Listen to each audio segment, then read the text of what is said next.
Nah, kita mau bahas ini Pak, keprihatinan kita tentang industri baja. Konon baja ini tertinggi kalau ngomongin UMSK. Kalau di Bekasi sekarang kabupaten tuh di 4.791.000. Oke, upah minimum provinsi. Regional, Pak, Regional, dari UMR, ya? kota ya, Kabupaten Bekasi. Nah, baja itu memang rata-rata dia tertinggi selain baja otomotif ya. Tapi yang unik peminatnya kurang. Jadi Padahal menarik ya untuk masalah upah ya. Ya minimum Itu baru minimum upah kan? minimum upah untuk Belum plus-plusnya kan? staff aja biasa itu, Pak. Iya. Belum lemburan. Nah, kalau lemburan tuh mereka bisa mencapai angka 10 sampai bahkan ada yang pernah 15 juta. Itu fresh ya masuk ya? Fresh. Waduh. Fresh graduate. Tapi kenapa kok jadi peminatnya kurang ya? Iya, iya. Nah, ini. Kenapa, Ya. Mas Singgi? Oke, Mas Kodrat ya dan teman-teman Koja ya.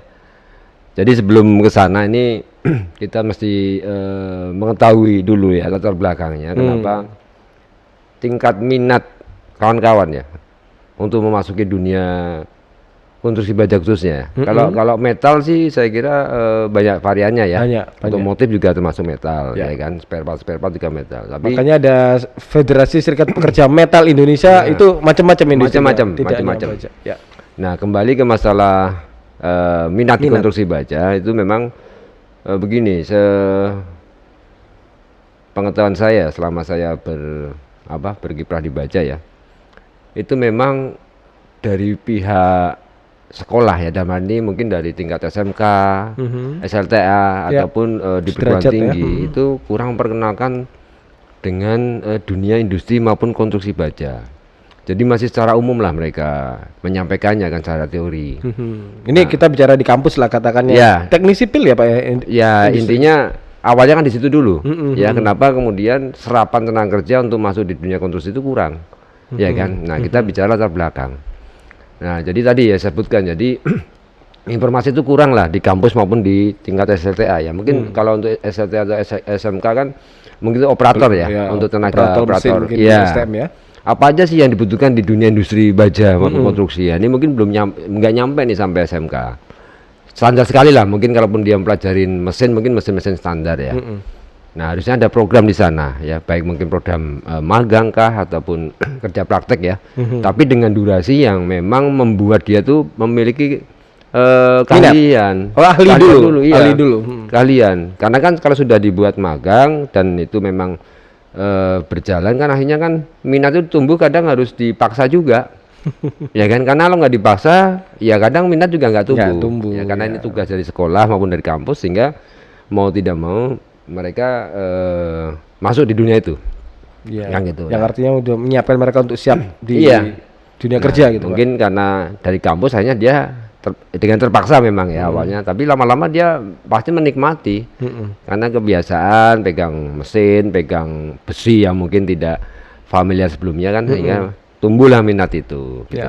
Di kampus pun begitulah. Di kampus misalkan backgroundnya teknik sipil ya, mungkin di ilmunya dia ada perencanaan, ada gambar ya kan. Nah nanti berawal dari sana. Kayak apa sih gambar tentang baja itu? Ya kan, bajanya aja dia pasti bingung kan, gambarnya baja artinya dari sisi material, produknya karena banyak sekali produknya. Oh iya betul Pak, banyak sekali. Sementara dari informasi yang saya dapat di teman-teman kampus itu, mereka misalkan hanya mendapatkan 2 SKS, 2 semester ya. 2 semester ya, semester 3, semester 4 itu masing-masing 2 SKS untuk struktur baja misalkan.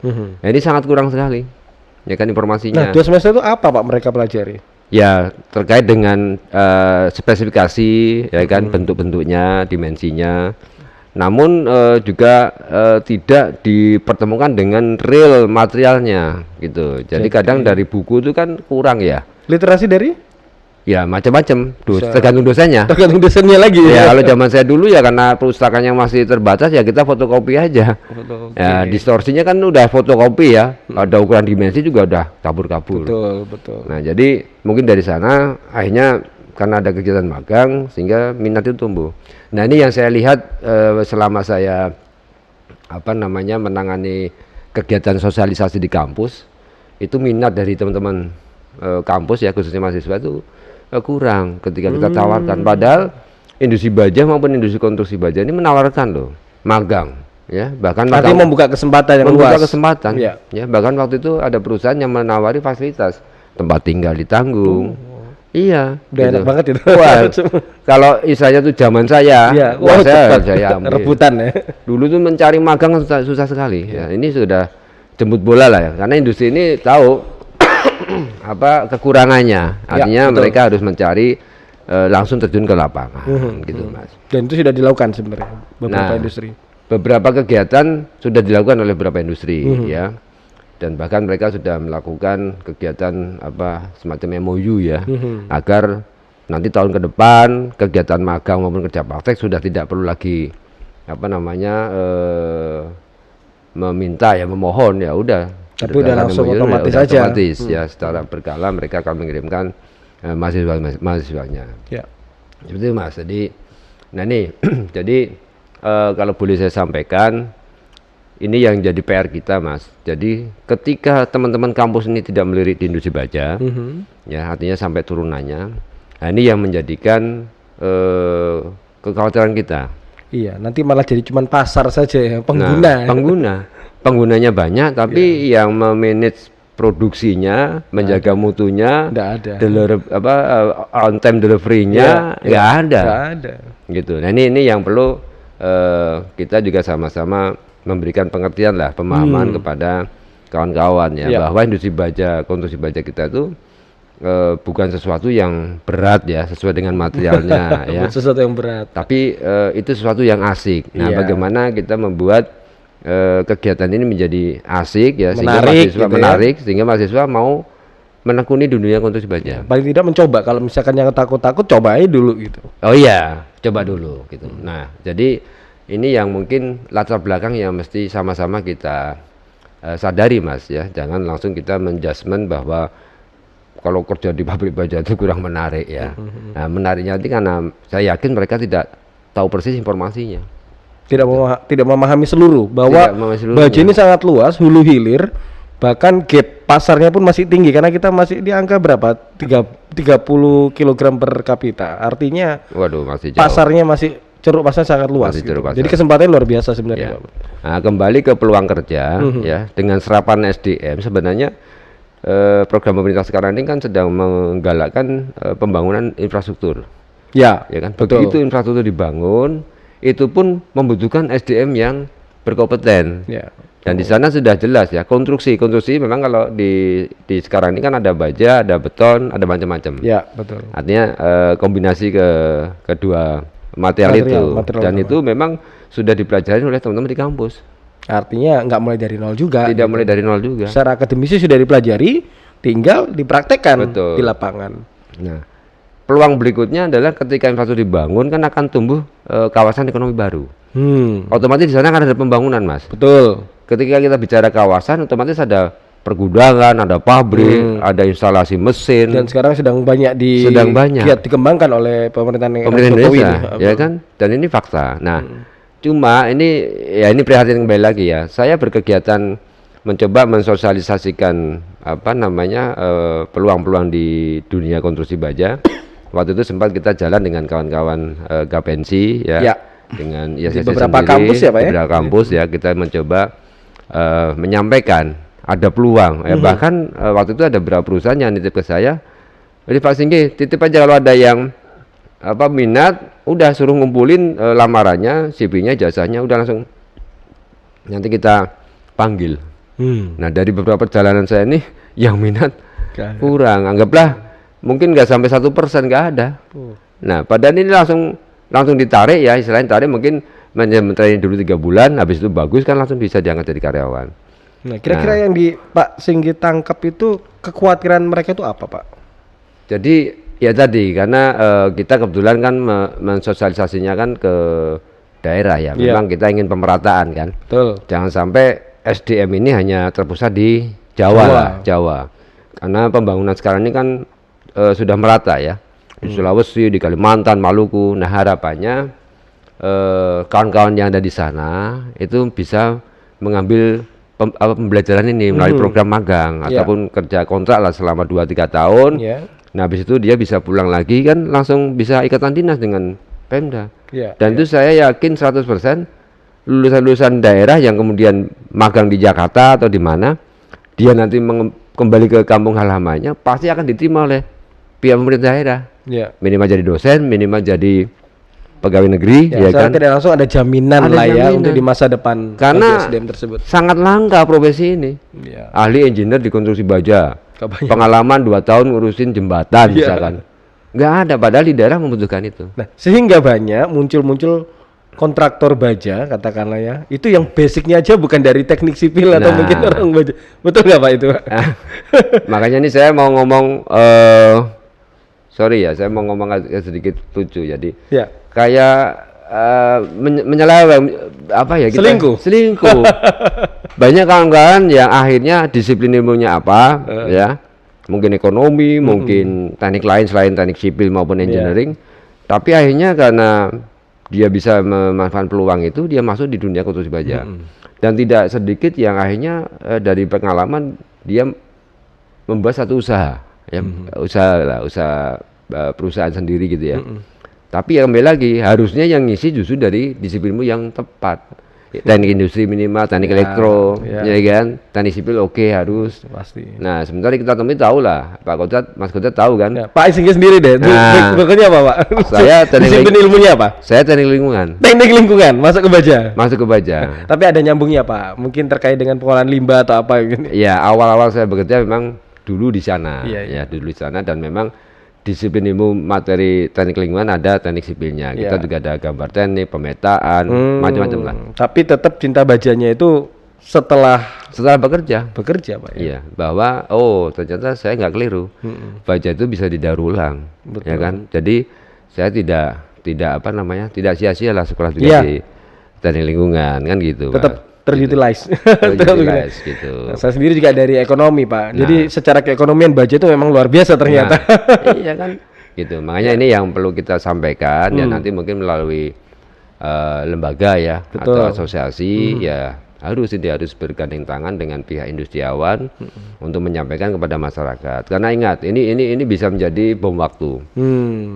Ketika nanti, ini yang ambil contoh lah, sekarang ini industri baja ini kan umurnya udah lumayan tua nih. Karena dibangunnya kan rata-rata di atas mungkin 20 tahun ya. Pabrik baja besar-besar ya. Tahun-tahun 90-an lah ya. Ya kan, jadi kebayang karyawannya pun sudah sangat senior dan bahkan ada yang mendekati usia pensiun. Nah, kalau tidak ada regenerasi, tidak ada yang menggantikan. Ya kan, gapnya terlalu tinggi misalkan, mereka sudah, ya artinya gapnya tinggi sekali lah dengan kemudian memaksakan menarik fresh graduate ya.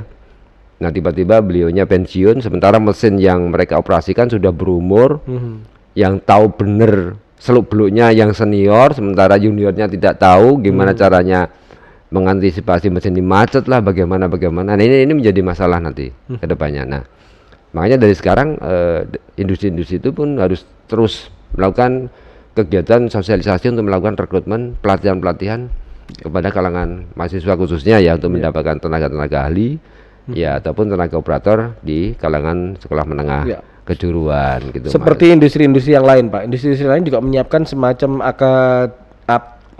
akademi gitu ya. Jadi saya lihat ada beberapa Astra misalkan grup-grup besar otomotif itu mereka punya akademi. Betul. Grup rokok pun bahkan juga akademi. Punya. Jadi semen juga ada sekolahnya. Semen ada sekolahnya. Nah, baja ini yang belum kayaknya, Pak. Baja sebenarnya saya pernah dengar ya, baja ini kalau spesifik terkait dengan konstruksi baja belum. Tapi kalau industri baja itu kalau tidak salah di Cilegon itu ada Universitas Tirtayasa, itu kan kampusnya. Ya.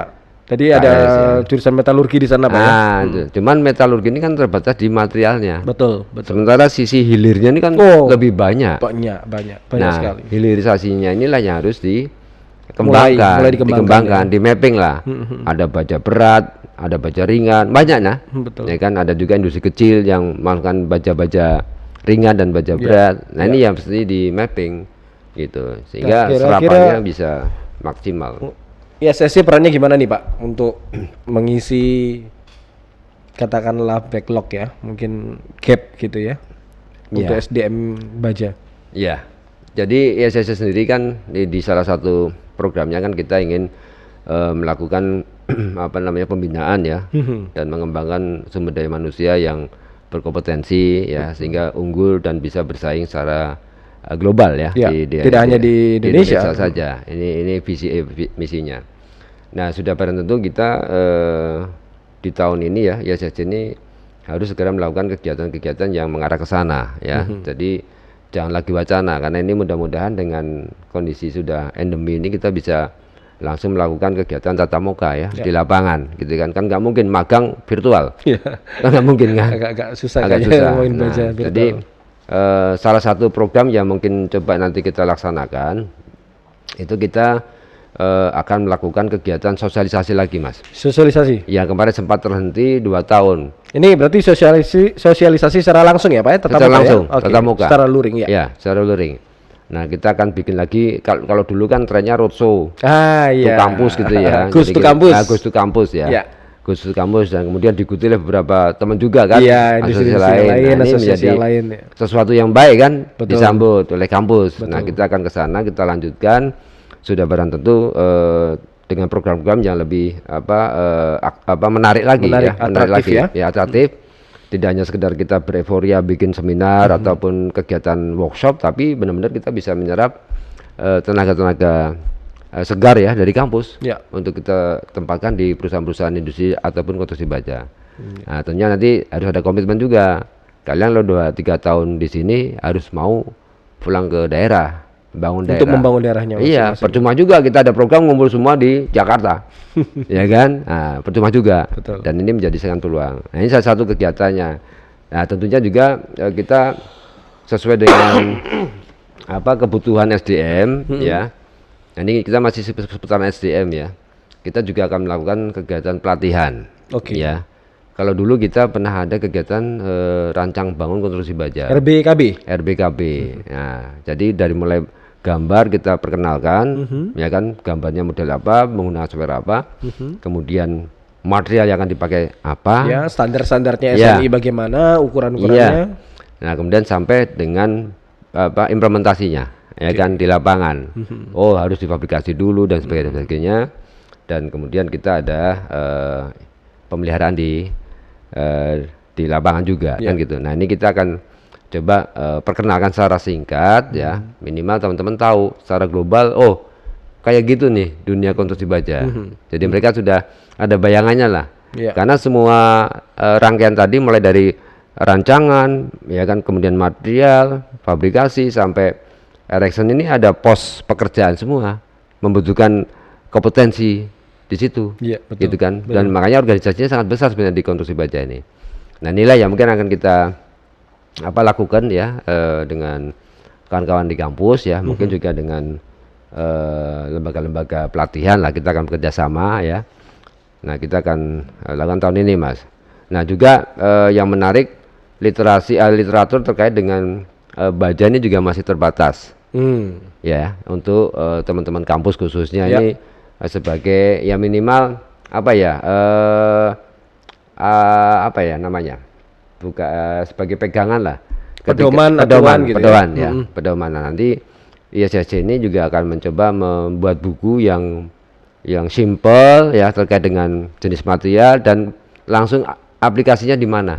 Gitu. Jadi tidak hanya jenis materialnya aja, tapi juga materialnya untuk apa. Oh, jadi langsung. Iya, jadi nanti ada potongan-potongan yang mungkin sudah di- biasa oke. dilakukan ya di lapangan ya, untuk connectingnya maupun untuk bracingnya maupun untuk split dan sebagainya. Jadi kita akan buat itu sehingga teman-teman langsung, oh base plate itu begini loh. Nah, ini konsep pendidikan yang menarik itu memang harus dia dengar. Iya. Jadi dia harus dengar sehingga mendapatkan informasinya. Iya. Yang kedua dia menggunakan visual, jadi Iya. indera penglihatan sehingga dia melihat dan Iya. meyakini. Nah, yang paling penting adalah indera perasaannya dipakai, Pak. Jadi rasakan langsung materialnya. Iya. Didengar, lihat dan rasakan. Iya, pasti langsung nyantol, Mas. Langsung cinta, Pak. Langsung cinta. Gitu. Nah, ini yang mungkin akan kita lakukan ya, mudah-mudahan sih kondisi pandemi ini sudah mulai membaik ya. Pak. Jadi kita bisa melakukan kegiatan aktual di lapangan gitu.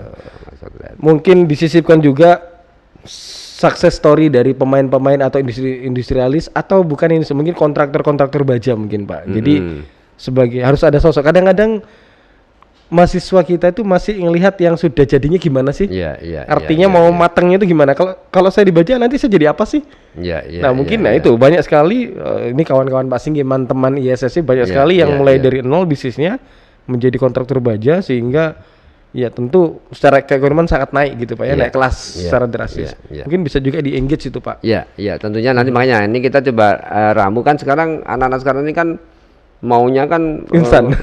ya selain instan kegiatan kayak seminar ya, Ya, itu dibikin yang menarik, Oh betul. yang ringan. Supaya nggak terlalu berat, Ya, boring. mungkin gitu kalau ya. seminar zaman dulu kita kan duduk mejanya teater ngadep ke depan, ya udah kayak sekolah lagi.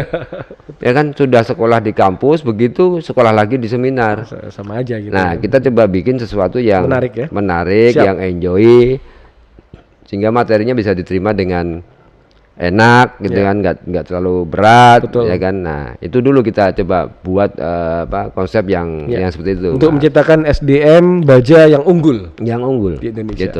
gitu Mas Kodra. Baik, luar biasa nih Pak Singgi. Kita kawal program-program ISSC. Kita kayaknya nggak bisa cuman wacana Pak, jadi langsung gerak cepet Harus gitu Pak ya, gerak, gercep gercep. gitu ya. Betul. Sehingga bisa terlaksana program-program untuk meningkatkan SDM baja yang unggul. Saya Iya. rasa ini dulu Pak teaser Siap, kita, nanti siap. kita lanjutkan lagi. Siap. Terima kasih teman-teman Koja yang sudah menyimak. Kalau ada yang mau tanya bisa di komen nanti di kanal YouTube kami di Cak Koja. Ya, terkait dengan program magang ini menarik. Menarik. Magang tadi Pak ya. Magang. Nanti kita bantulah. Siap. Kita bantu kita salurkan teman-teman mahasiswa ya. Oke. Mungkin 2 tahun yang lalu kan cukup bingung nih. Udah ada yang lulus, Iya betul. mau skripsi kemana kan? Nah, kita bisa bantu. bisa bantu. Ya, nanti kita bisa bantu lah. Hubungin ISSC ya. Oke. Nanti. Siap. Terima kasih atas perhatiannya. Kita lanjutkan di sesi berikutnya nanti. Sampai jumpa. Assalamualaikum warahmatullahi wabarakatuh. Salam konstruksi baja. Iya.